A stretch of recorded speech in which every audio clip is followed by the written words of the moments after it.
की पहचान के लिए हमने बताया कि जो रूट के अंदर संख्या होती है, ये हम लोग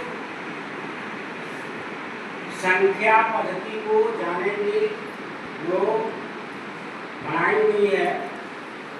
प्राकृत संख्या, पूर्ण संख्या, सम संख्या, विषम संख्या, भाज, अभाज, परिमेय और अपरिमेय।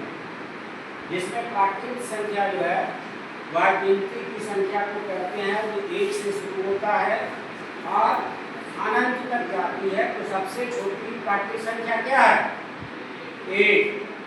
पूर्ण संख्या जब प्राकृत संख्या के साथ शून्य शामिल हो जाता है वो पूर्ण संख्या है, जो 0 से प्रारंभ होती है, अनंत तक जाती है। तो सबसे छोटी पूर्ण संख्या क्या हुआ? शून्य। सम संख्या वैसी संख्या जिसमें 2 से भाग देने पर पूरा भाग लग जाता है। तो सम संख्या कहाँ से शुरू होगा? 2 से। 2, 4, 6, 8 अनंत तक जाएगी। तो सबसे छोटी सम संख्या 2। विषम संख्या जिसमें 2 से पूरा भाग नहीं लगता, 1, 3, 5, 7, 9। सबसे छोटी विषम संख्या 1। अब है अभाज्य संख्या। अभाज्य का मतलब होता है वैसी संख्या जो एक और अपने अलावे किसी दूसरी संख्या से विभाजित नहीं होती है। यानी इसकी पहचान है कि इसका 2 गुणनखंड होगा। कितना गुणनखंड होगा? 2।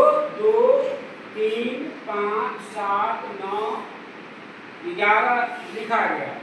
जिसमें से यहाँ देखिए कौन कौन सी अभाज्य संख्या है?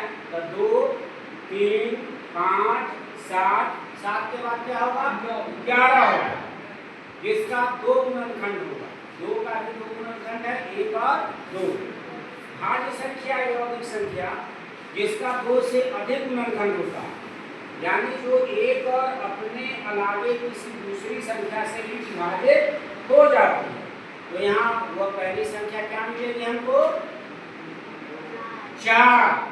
तो 1 से भी कटेगा, 2 से कटेगा और 4, यानी 3 है। तो सबसे छोटी भाज्य या यौगिक संख्या क्या है? 4 है। और सबसे छोटी ऋण या भाज्य संख्या 2 है। पूर्णांक, धनात्मक पूर्णांक और ऋणात्मक पूर्णांक। परिमेय संख्या जिसकी परिभाषा हम लोगों ने पढ़ा था, जिसको P/Q के रूप में